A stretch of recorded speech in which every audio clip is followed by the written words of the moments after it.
Welcome to Life Planning 101, brought to you by Kennedy Financial Services of Eastland. Tune in every Monday morning at 8:30 on KATX and KWBY, and again on Saturday morning at 9 on KATX and KWBY as Angela Robinson joins Terry Slavens to share important financial information to help you live life on purpose. Insurance, investments, estate and tax planning, and much more. All covered now on Life Planning 101. Well, very pleasant. Good Monday morning, everyone. Welcome into Life Planning 101 right here on KTX, KWBY. Terry Slavens with you, joined by Angela Kennedy Robinson. We do have a great show, I know, lined out because, these are some interesting times that we're living in. And I think a lot of people have questions about their, not only the future of our country, obviously, that's the headlines, but the future of their own self and what their financial situation is going to be like and what they need to be doing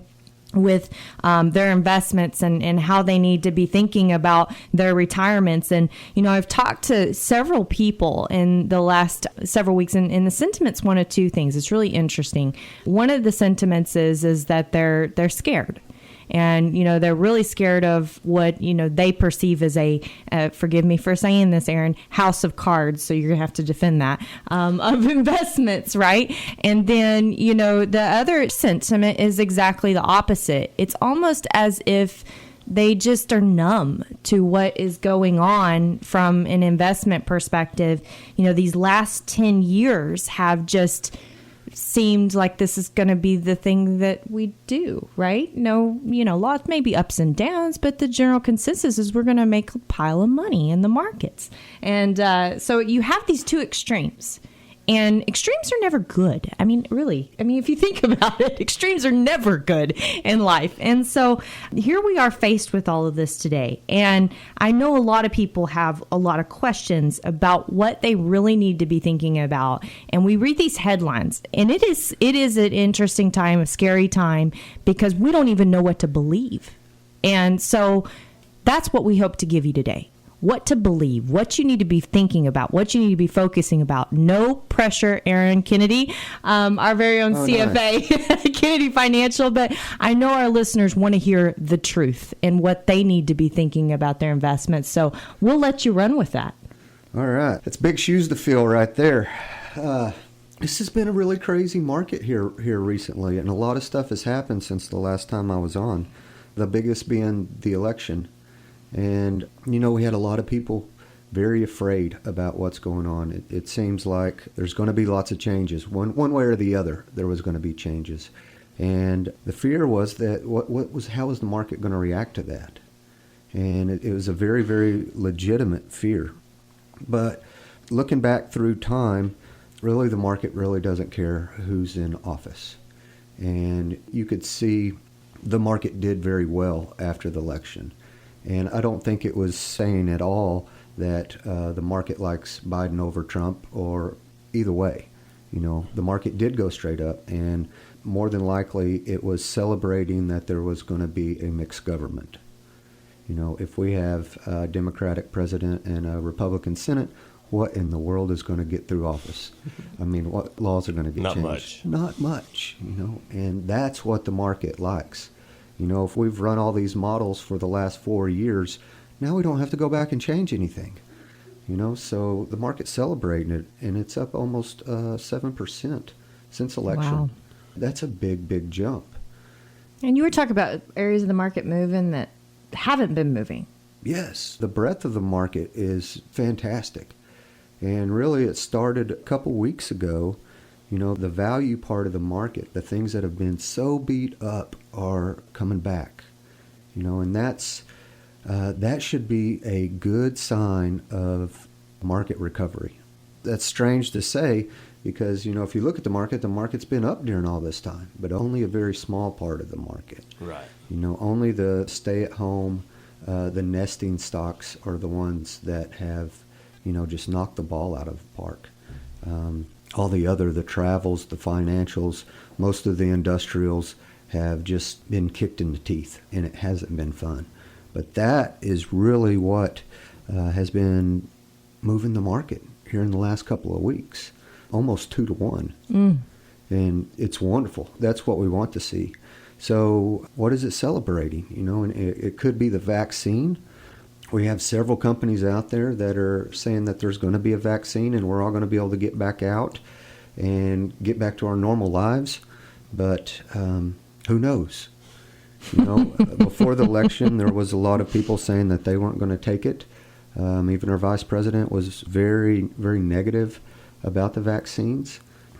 California's having a shutdown right now. They're trying to shut down the north, right? So who knows where this market's going? But one thing it is looking forward to is the vaccine. I know there was some news out this morning that another company was coming out with one, and it looks like the market is very positive. And it's the same exact story where the things that are beaten up the most are recovering the fastest. Wow. It's so interesting you say that. So this morning I was working on a plan and entering a bunch of funds, and my oldest gets up and he's like, Mommy, what are those? And I explain, okay, well, these are like your investments. And he says, well, can I see mine? So we pulled his up on the screen. And he owns QQQ, which, by the way, is big tech. You got Apple and Microsoft and all those in there, which that's a whole different story, why he picked that. And then he owns this little value fund. And, he looked at the little total returns. He says, well, that one's done a whole lot better than that one. And so we went through the ideal of, okay, so which one should you be buying right now? And he said, well, that one makes more money. And I said, well, that doesn't mean it's always going to make more money. And, the interesting thing is here we are having this conversation this morning about value and about how beat up it is. And for those of you that don't know what value is, I think this is extremely important of what part it plays in the market and what it is. Aaron, can you speak to that for a second? Just value companies are ones that are cheaper on different metrics. A good one is price to book, or how much your company is worth versus basically all the assets inside of it. And the cheaper that is, the further down the value plane it goes.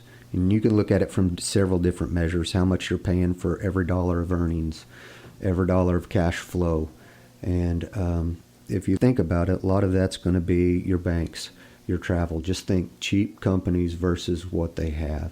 So not shiny objects. It's the stuff that the necessities. Objects. The toothbrush aisle. That's right. Okay. And, over the last 12 months, it's been huge. The difference, one of the metrics that we look at is the high minus low index, and it's negative 47%. That's how much the super expensive stocks have outperformed the cheap stocks.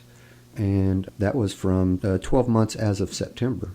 But going forward, that is really what's changing, and that's what we want to see. We want to see the whole market participating. Yeah, so that sounds like a good, refreshing report to get us started right here on Life Planning 101. When we come back, we're going to be talking more about COVID, interest rates, inflation, and the election, taxes, all that good stuff. You don't want to miss it. And welcome back to Life Planning 101 right here on KTX KDY. I'm not even going to try to introduce who's with me this morning because I'll forget. But Angela, take over.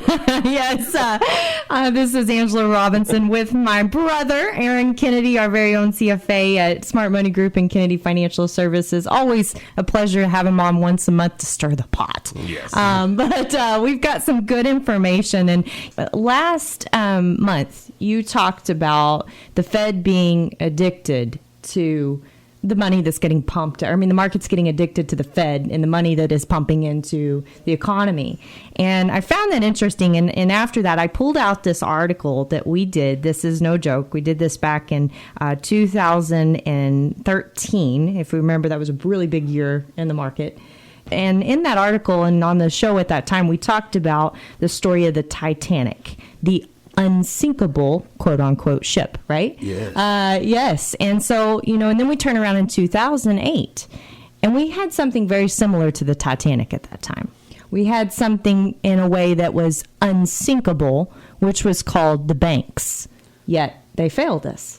And how quickly we forget that we can't totally rely on these metrics. And so, I think the question in everybody's mind is we've got propped up areas of the market There's no doubt. You just talked about those numbers before the break, the difference between what's really out there, the value, the toothpaste aisle, and the shiny objects. I mean, you just take a look at Tesla, and you just think of that PE ratio, you're like, what is this? Yes. But we've got these propped up areas in the market. And what do people need to really be doing? Because I mean, it seems to me that we need to either make sure there's enough lifeboats on the ship now, or we need to go ahead and get in a lifeboat so we make sure we get a spot, right? Yes. Well, I think it's two conflicting views or ideas. Definitely the stay-at-home stocks are super expensive. And they really haven't been this expensive in a really, really long time. So the idea is, how does this continue on? How do we, if we're paying hundreds for $1 of earning right now, how is it going to go to $200 per earnings or $300 per earnings? It's getting that far out there. So is this the time to take some gains off the table and go into some cheaper stuff? The answer is probably yes. You have 10 years worth of growth, excessive growth in those areas. So it'd probably be a good time to shed some gains on those. But, big picture, I mean, looking back 10 years from now, what areas of the market are going to be the ones that have done the best? And I think it's going to be those tech sectors that are going to continue changing our world. I think that's really where you want to be going forward. But it'd be really nice to pay a little bit cheaper price for it. Yeah, right. We're always a big proponent of buy low and sell high, and being proactive with your portfolio. And, I think, like you say, now's the time to be really looking at what you're doing. Are you just sitting along for the ride? Because if you're fine with that, it might be okay, taking a big dip, because just like the, 2008 financial crisis, things will fall apart. They always do. But then they always piece back together. And if you can stomach that, that's great. Now, I know a lot of retirees that probably wouldn't do so well with that. No. Most people view risk as volatility, and that's a scary thing. But we know the market is volatile all the time. Sure. All the time. Just on average, it's north of 18% on a 12-month basis. Your assets should be going up and down by 18%, and that is up and down. So, the market's volatile. But, 70% of the time, your money's going to be up. 70%. You can't get those, I don't want to say, odds. You can't get those odds in Vegas or anywhere else. So, if you have that good of a chance of having your assets grow, and the goal should be growing faster than inflation, that's where you want to be. And 30% of the time, you pull your hair out. But long term, you need to be in assets that are growing. And if you have that good of a chance, then you need to stay invested. You just got to get your risk right where you can handle that 30% of the time that it's not doing exactly what you want. It was funny, I was actually reading some notes that you did on a client earlier this year after they took, by the way, our risk measure test that we have online, which you can perfectly see where you're at, and then we can stress test that against what they're doing. And in this particular case, the lady had scored like a 30, and her portfolio was running at about an 88. And she didn't even know it. Had no idea she was taking that much risk in the portfolio. That's a huge difference. And when the conversation came out because she owned a lot of one stock. Yet at the end of the day, she had an emotional attachment to that stock and didn't want to sell it. And I wonder how many people are out there right now with emotional attachments to one thing or another. And if they don't get the risk right, they're going to end up hurting themselves because they're going to make a decision at the wrong time. Yes. That is right. That is exactly right. I mean, if you just look at the market, it hasn't been this congested, I guess, since the late 70s. The Nifty 50 stocks, but that was Nifty 50 stocks that comprised the majority of the market. Now we're just looking at FANG, 6 or 7 stocks. That is 50% of the NASDAQ. It's 30 to 35% of the S&P 500. There's a lot of people that are holding the same exact thing, and they're continuing to buy the same exact thing. Even if you're just not into individual stocks, if you're buying those indexes, that's what you own. The majority of it, Microsoft, Facebook, Google, Amazon. That's almost your entire portfolio. Yeah, it's across the board. Right. You bring up something really important. I think people need to have an x-ray of their portfolio right now. They really need to understand what their risk is, because as you mentioned, when you own those funds, you may look at your statement and see that you own, 20, 30 funds and think you're well diversified. But when you put that under an x-ray and you see what those funds actually own, and it's the same 4, 5, 6 stocks, then what are you really doing? Right. Ooh, that's scary, right? So now is the time. Now is the time. You've been getting it. How many months have we been preaching this about risk? And we keep getting second chances. So yeah. I think God's talking to somebody. Somebody's not listening. I'm not sure what's going on, but something needs to happen here. So when we come back, there is more market and more Aaron Kennedy right here on Life Planning 101. You're not going to want to miss. And welcome back to Life Planning 101 right here on KTX, KWY. Terry Slavens with you, Angela Kennedy Robinson, and Aaron. It is a Thanksgiving week in which we're all thankful, and I know we're very thankful at Kennedy Financial Services to be able to serve some great families and to be here and be able to provide information. I think today's times this is so important to get truth and to really understand what's going on behind the markets and when things are just so hard to figure out.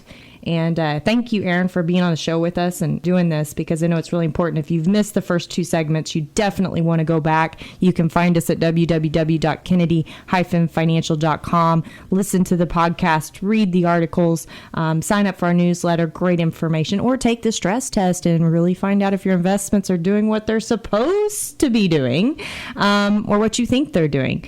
But without further ado, let's get into a totally different conversation regarding interest rates. Wow. Oh, yes. They're nothing. Interest rates are nothing right now. Less than 1% on the 10-year. If your money's in cash, money markets, getting 0.01, so nothing. There's nothing out there. And if you are one of those people that are living off of your interest of your portfolio, you got to be taking some pretty high credit or, high yield bonds to be getting that. And that's a lot of risk, especially where we are right now. If we do go through another short-term shutdown or anything like that, if a company's not earning any money, how are they paying off their debt? So there's a lot of risk there. But, going forward, how do we raise interest rates? One of the Fed's tools is to increase interest rates to starve off inflation. But we don't even have inflation. The technology is increasing our efficiency so quickly, it is driving inflation down. And I think if the Fed was not printing as much money as they have been, over the last 12 years, we would have definitely be in a deflationary market. Deflationary. The inflation is not even keeping up with the amount of money that we're printing. We're going to be at $30 trillion probably this year of debt. So at $30 trillion, what happens if interest rates get back up to 5%? How much money in interest is that for our the government can afford it. Yeah. So now they got something else to think about. Yeah. Now the interest rates can't go up. That's the problem. We lose a tool for the Fed to manage the economy. Is basically what happens. Yes. Yeah, and it's why would they use it anyway? That we're not going to have inflation. So more than likely, interest rates continue to come down. And we're at 0.8 right now. So. Yeah. I think it's interesting, you say that no inflation or low inflation. And I think it's important to go back to your conversation about, if you're living off of the income of your portfolio, you're sitting on excess cash. We're big proponents about putting every dollar to work where it needs to be. Having enough in your savings for your emergency fund, your savings to spend, having enough in your backup plan, right? But then anything above that, you need to be maximizing that dollar to fight the future. Because I think something that is interesting is it doesn't matter if interest rates are at 0.01, inflation's usually at 0.02. So it's always going to be a little bit higher than those rates. And I think it's very important for people to realize that when you're sitting in cash and buying these safe instruments such as CDs or savings, you're actually losing money. You're losing purchasing power doing that between taxes and inflation. So what do people do to find income right now? Pray. This is another important thing that's been shaping our market for a long time. If you can get 0.8 in a treasury, a good safe treasury, or you can get 2, being in the S&P 500, where's that driving people? I mean, if you want income, you basically got to be buying stocks. And more than likely, there's a ton of people out there that have no business being in stocks. Right. And if they're just doing that for the income, if you go back and look at what happened this year, the companies that were paying the highest dividends out there have been hurt the most. The companies that were yielding double what the market is, those are what's really been harmed. So if you are in the market for the income, you're in bad shape right now. Right. So really what I hear you saying is that you need to build a risk-adjusted portfolio that's set up with an active plan to produce income, but not in the sense that you think of income. Right. The dividends, the interest, that's just not something that's going to keep up. So you really need to look at your portfolio different of what it can produce for you. And it shouldn't matter if it's through growth, through income. Either way, you really need to take an active look at total return. So it sounds like our listeners have a lot of homework, Aaron. Thank you. Yes. Yeah. So you need to make sure you've got an active picture to produce you some income buckets, not in the way you think of income. You need to make sure you're X-raying that portfolio to make sure you're not totally concentrated in all these high-priced tech stocks as of current. And you need to be finding what you can find to be on sale and being active with your management. Wow. Okay. Yes. Lots going on. Yeah, lots going on. Think about and talk about around Thanksgiving. Exactly. Right. And if you need our help, we're here. I think that's the point, right? Kennedy Financial Services, thank you to all of our listeners. Happy Thanksgiving. We hope your family is full of laughter and joy over these holidays, and God bless each and every one of you. Thank you for joining us for Life Planning 101, brought to you by Kennedy Financial Services of Eastland. Tune in every Monday morning at 8:30 on KATX and KWBY, and again on Saturday morning at 9 o'clock on KATX and KWBY for more Life Planning 101. Advisory services offered through Smart Money Group, LLC, a registered investment advisor. Securities offered through Calton & Associates, Incorporated, member FINRA SIPC. Kennedy Financial Services, Incorporated is an independent of Calton & Associates, Incorporated, and Smart Money Group, LLC.